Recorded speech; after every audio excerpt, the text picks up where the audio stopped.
1915 ജനുവരി 9 പ്രഭാതം.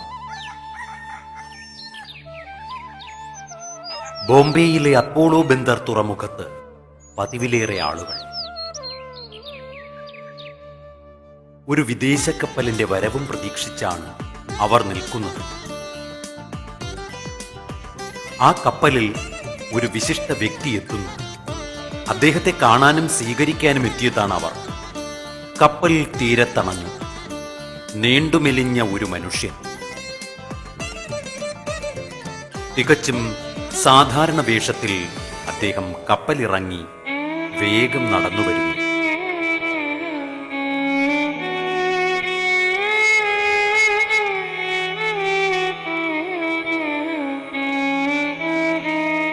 ആരാണ് ആ മഹാൻ?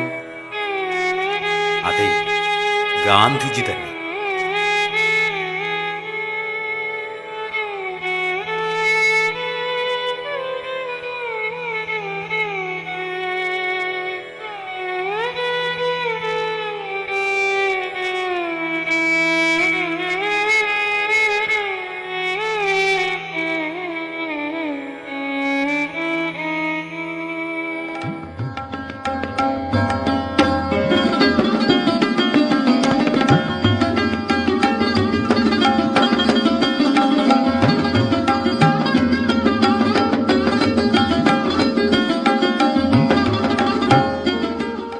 മഹാത്മാഗാന്ധിയുടെ നേതൃത്വത്തിൽ നടന്ന സമാധാനപരമായ സമരങ്ങളിലൂടെയാണ് നമ്മുടെ രാജ്യം ബ്രിട്ടീഷുകാരിൽ നിന്നും സ്വാതന്ത്ര്യം നേടിയെടുത്തത്.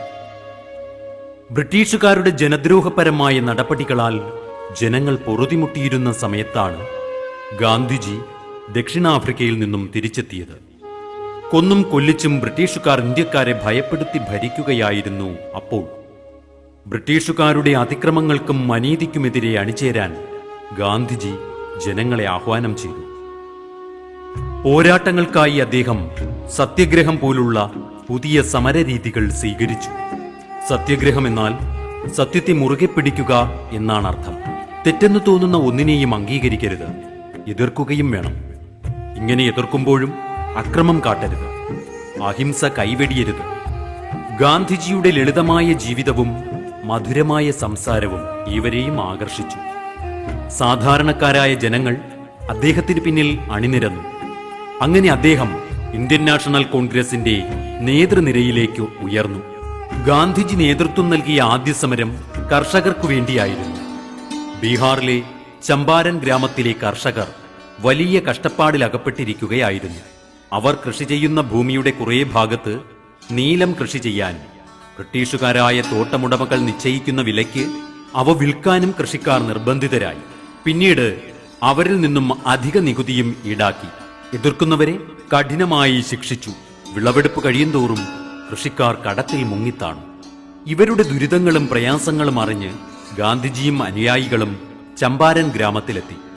ഗാന്ധിജിയുടെ നേതൃത്വത്തിൽ നടന്ന സത്യഗ്രഹ സമരം കർഷകരെ ദുരിതത്തിൽ നിന്ന് മോചിപ്പിച്ചു.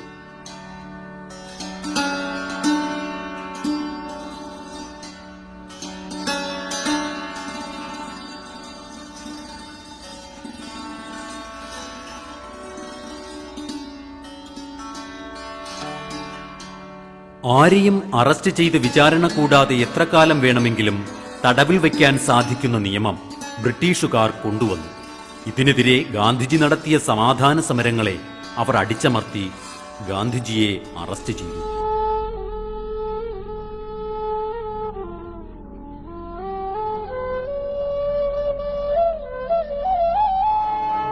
ഇന്ത്യക്കാർക്കെതിരെ ബ്രിട്ടീഷുകാരുടെ ഏറ്റവും വലിയ ക്രൂരത അരങ്ങേറിയത് പിന്നീടാണ്. പഞ്ചാബിലെ ജാലിയൻ വാലാബാഗ് എന്ന സ്ഥലം.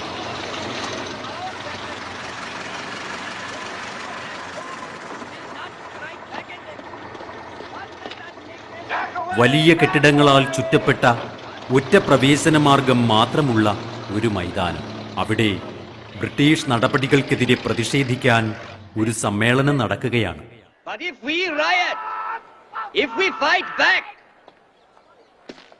We become the vandals and they become the law. If we bear their blows, they are the vandals. God and His law Our honor!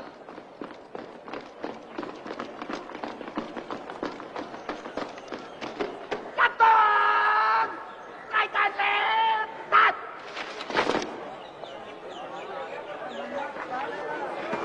Captain! Back!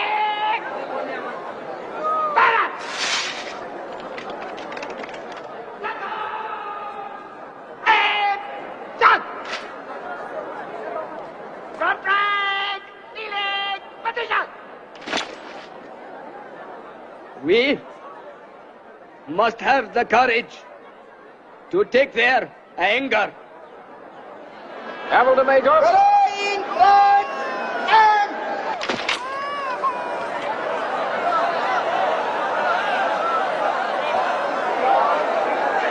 Should we issue a warning, sir?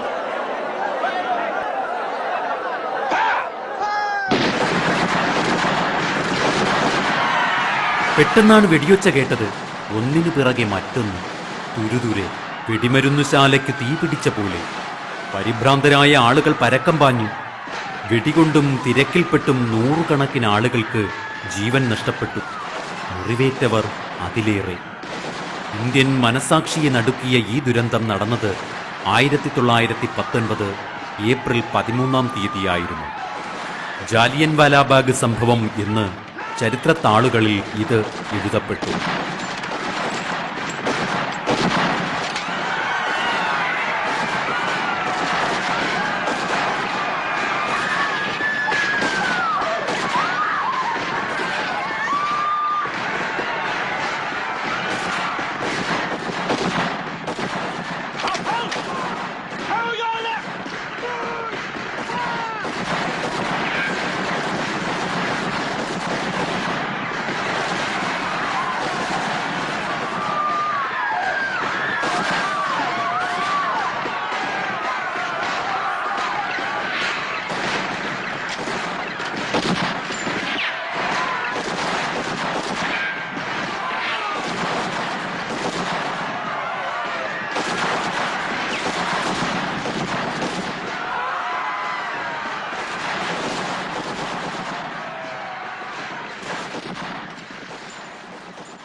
നമുക്ക് ഏറ്റവും ആവശ്യമായ വസ്തുവാണല്ലോ ഉപ്പ്. നമ്മുടെ കടൽ തീരത്ത് നിന്ന് ഉപ്പെടുക്കുന്നതിന് ബ്രിട്ടീഷുകാർ നികുതി ഏർപ്പെടുത്തി. നികുതി കൊടുക്കാതെ ഉപ്പ് കുറുക്കിയാൽ ജയിൽ ശിക്ഷ. അതായിരുന്നു നിയമം. ഉപ്പിന്റെ നികുതി എടുത്തു കളഞ്ഞില്ലെങ്കിൽ നിയമം ലംഘിക്കുമെന്ന് ഗാന്ധിജി മുന്നറിയിപ്പ് നൽകി. ഉപ്പ് എന്ന ഒരു പ്രതീകം ഉപയോഗിച്ചുകൊണ്ട് ഗാന്ധിജി നടത്തിയ വളരെ പ്രസിദ്ധമായ സമരമാണ് ഉപ്പ് സത്യാഗ്രഹം എന്നറിയപ്പെടുന്നത്. 1930 മാർച്ച് 12 പ്രഭാതം. സബർമതി ആശ്രമം പതിവിലും നേരത്തെ ഉണർന്നു. നെഹ്റുവും സരോജിനി നായിഡുവും അടക്കം ആയിരങ്ങൾ അവിടെ തടിച്ചുകൂടി. അവരോടായി ഗാന്ധിജി പറഞ്ഞു, ഒന്നുകിൽ ലക്ഷ്യം നേടി ഞാൻ തിരിച്ചു വരും, പരാജയപ്പെട്ടാൽ ഞാൻ എന്റെ ശരീരം സമുദ്രത്തിന് സമർപ്പിക്കും. സബർമതിയിൽ നിന്ന് കാൽനടയായി ഏകദേശം 388 കിലോമീറ്റർ ദൂരം പൊള്ളുന്ന വെയിലിൽ നടന്ന് ഗാന്ധിജിയും അനുയായികളും ദണ്ഡി കടപ്പുറത്തെത്തി.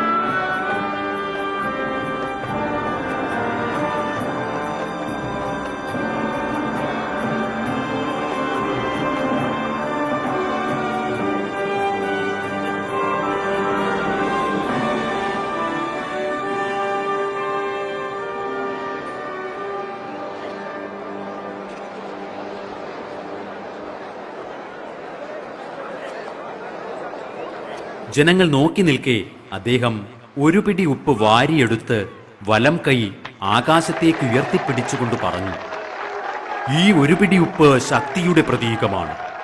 ഉപ്പ് പിടിച്ച ഈ മുഷ്ടി തകർത്തേക്കാം, എന്നാലും ഈ ഉപ്പ് വിട്ടുകൊടുക്കുകയില്ല. അങ്ങനെ ഇന്ത്യൻ സ്വാതന്ത്ര്യസമര രംഗത്ത് ഉപ്പ് ശക്തിയുടെ പ്രതീകമായി. ഉപ്പ് സത്യാഗ്രഹത്തിനായി നടത്തിയ വളരെ പ്രസിദ്ധമായ ഈ യാത്ര ദണ്ഡി യാത്ര എന്നറിയപ്പെടുന്നു. ഉപ്പ് സത്യാഗ്രഹത്തിന്റെ അലയൊലികൾ കേരളത്തിലും മുഴങ്ങി. കണ്ണൂരിലെ പയ്യന്നൂർ കടപ്പുറത്ത് കേരള ഗാന്ധി കെ കേളപ്പൻ നേതൃത്വം നൽകിയ ഉപ്പ് സത്യാഗ്രഹ സമരം നടന്നു. വരിക വരിക സഹജരെ, വലിയ സഹന സമരമായി കരളുറച്ചു കൈകൾ കോർത്തു കാൽനടയ്ക്കു പോകനാം.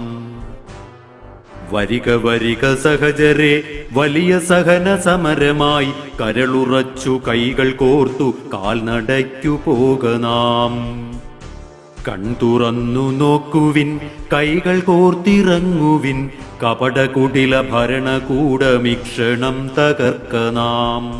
ബ്രിട്ടനെ വിരട്ടുവിൻ, ചട്ടമൊക്കെ മാറ്റുവിൻ, ദുഷ്ടനീതി വിഷ്ടപത്തിലൊട്ടുമേ നിലച്ചിടാ. ബ്രിട്ടനെ വിരട്ടുവിൻ, ചട്ടമൊക്കെ മാറ്റുവിൻ, ദുഷ്ടനീതി വിഷ്ടപത്തിലൊട്ടുമേ നിലച്ചിടാ. വിജയമെങ്കിൽ വിജയവും മരണമെങ്കിൽ മരണവും ഭയവിഹീനമഖില ജനവും ആഗ്രഹിച്ചിറങ്ങണം. വെടികളടികളിടികളൊക്കെ വന്നുമേത്തുകൊള്ളുകിൽ പൊടി തുടച്ചു ചിരിച്ചിരിച്ചു മാറുകാട്ടി നിൽക്കണം. വെടികളടികളിടികളൊക്കെ വന്നുമേത്തുകൊള്ളുകിൽ പൊടി തുടച്ചു ചിരിച്ചിരിച്ചു മാറുകാട്ടി നിൽക്കണം. ഉപ്പു നാം കുറുക്കണം, ആരു വന്നെതിർക്കിലും അല്പവും കൊടുത്തിടാതെ കോപിയാതെ നിൽക്കണം. ഉപ്പു നാം കുറുക്കണം, ആരു വന്നെതിർക്കിലും അല്പവും കൊടുത്തിടാതെ കോപിയാതെ നിൽക്കണം. ലാത്തിയല്ല തോക്കുമില്ല എങ്കിലും കരങ്ങളിൽ രക്തമുള്ള നാൾ വരെ നമുക്കു യുദ്ധമാടണം. ലാത്തിയല്ല തോക്കുമില്ല എങ്കിലും കരങ്ങളിൽ രക്തമുള്ള നാൾ വരെ നമുക്കു യുദ്ധമാടണം. വരിക വരിക സഹജരെ, വലിയ സഹന സമരമായി കരളുറച്ചു കൈകൾ കോർത്തു കാൽനടയ്ക്കു പോകനാം. കരളുറച്ചു കൈകൾ കോർത്തു കാൽനടയ്ക്കു പോകനാം. കെ കേളപ്പനെ കൂടാതെ T K Madhavan, Muhammad Abdurahman, K P Kesavamenon, A K Gopalan, Akkamma Cherian, Kuttimalu Amma തുടങ്ങിയവർ കേരളത്തിലെ സ്വാതന്ത്ര്യ സമരങ്ങളിൽ നേതൃത്വം വഹിച്ച പ്രമുഖരാണ്.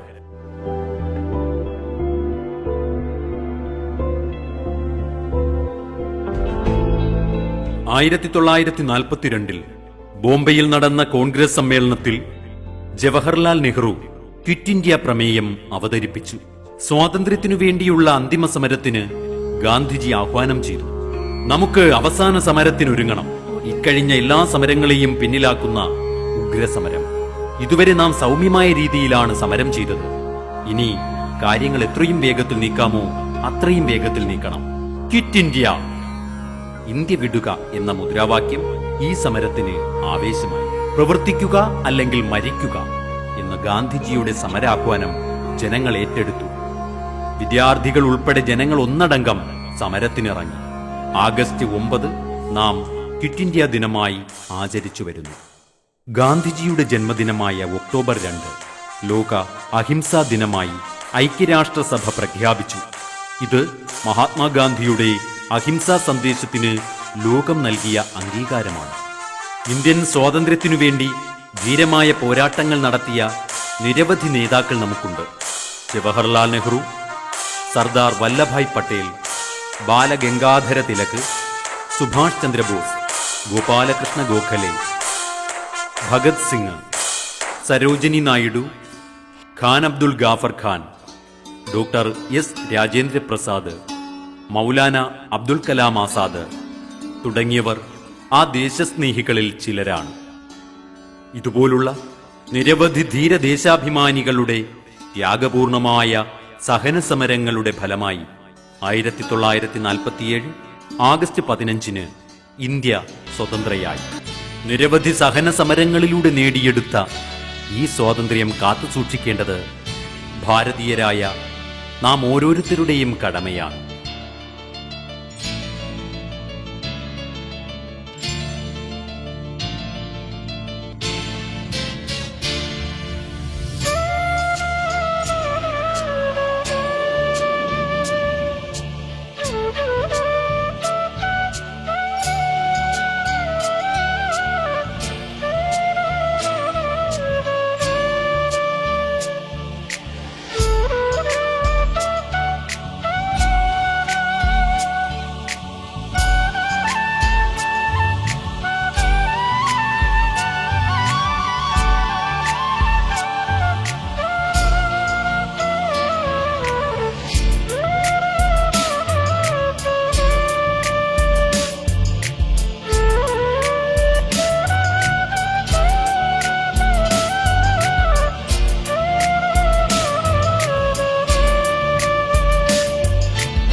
പെറ്റമ്മയും പിറന്ന നാടും സ്വർഗത്തേക്കാൾ മഹത്തരം എന്ന വാക്യം നാം മറക്കാതിരിക്കും.